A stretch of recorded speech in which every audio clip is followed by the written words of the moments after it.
किसान भाइयों, आपको ऐसे बहुत सारे वीडियो मिल जाएंगे जिसमें फसल में थ्रिप्स के कंट्रोल के लिए ये दवा डालो वो दवा डालो बोलेंगे, लेकिन आपको ये कोई नहीं बताएगा कि थ्रिप्स को आप फसल लगाने से पहले ही कंट्रोल कर सकते हैं। तो आज के वीडियो में हम यही सब जानेंगे, तो वीडियो को एक भी सेकंड के लिए स्किप मत करिए।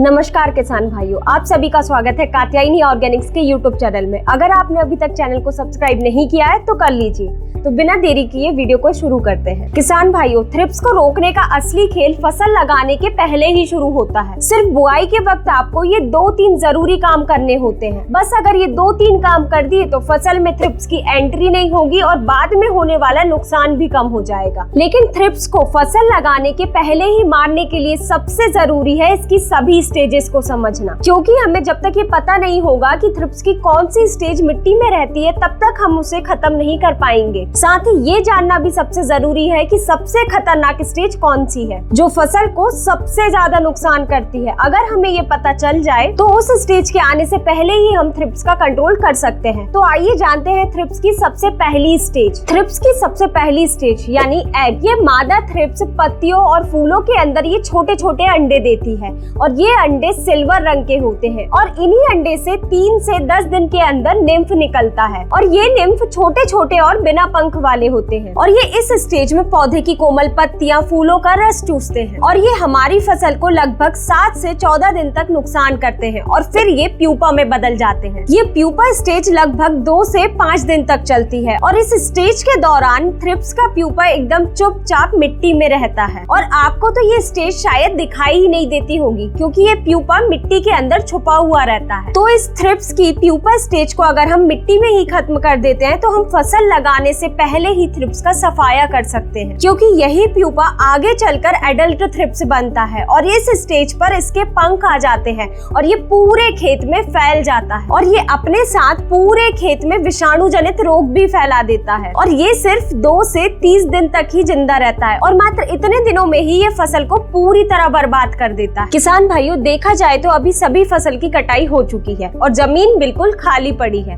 और ऐसे में जरूर से उस जमीन में थ्रिप्स के एग और प्यूपा जरूर से पड़े होंगे और ऐसे में अगर ये जमीन में पड़े हुए एग और प्यूपा को जैसे ही अनुकूल वातावरण मिलेगा, इनसे निम्फ और एडल्ट जरूर से आ जाएंगे और ये आगे चल के आपकी सब्जी की फसल हो या चाहे कोई भी फसल, उसको 100% नुकसान करेंगे।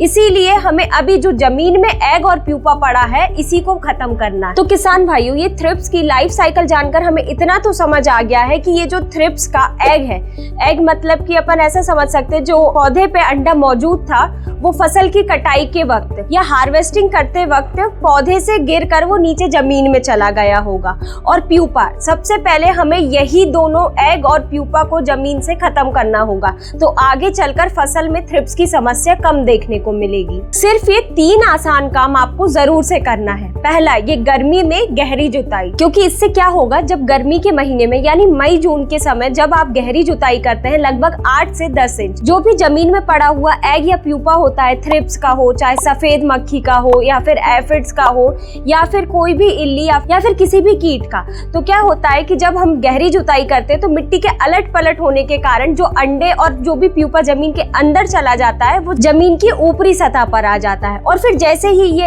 एग या प्यूपा तेज गर्मी और धूप के संपर्क में आता है तो ये खुद ब खुद मर जाता है। इससे थ्रिप्स जैसे कीट का आगे चलकर फसल पर हमला करना बहुत ही कम हो जाता है। दूसरा काम उन किसानों के लिए बहुत अच्छा रिजल्ट देगा जो छोटे छोटे प्लॉट में सब्जी की फसल लगाते हैं, जैसे टमाटर, मिर्च, प्याज, लहसुन वगैरह की। उनको तो सॉइल सोलराइजेशन जरूर कर देना चाहिए। सॉइल सोलराइजेशन से आप ये समझ सकते हैं, पहले खेत में अच्छे से पानी दे दे ताकि मिट्टी में नमी बनी रहे। फिर क्या करना है, आपको एक पॉलिथीन शीट लेनी है और फिर ये पॉलिथीन शीट से आपको 3 से 4 हफ्ते के लिए अपने खेत को पूरी तरह ढक देना है और तेज धूप की वजह से जो भी प्लास्टिक की शीट के नीचे की मिट्टी रहती है उसका तापमान बहुत बढ़ जाता है। इससे मिट्टी में थ्रिप्स के अंडे, प्यूपा या कोई भी स्टेज हो वो मर जाती है। साथ ही मिट्टी में मौजूद फफूंद और नेमाटोड्स भी मर जाते हैं और साथ ही ये सॉइल सोलराइजेशन की वजह से जो भी फसल की शुरुआती अवस्था में आने वाली बीमारियां रहती है, कीटों का हमला रहता है, वो भी कम हो जाता है। तो अब आप ये सोच रहे होंगे कि ये सब करने से लाभकारी कीट और जो भी बैक्टीरिया है वो भी मर जाएगा।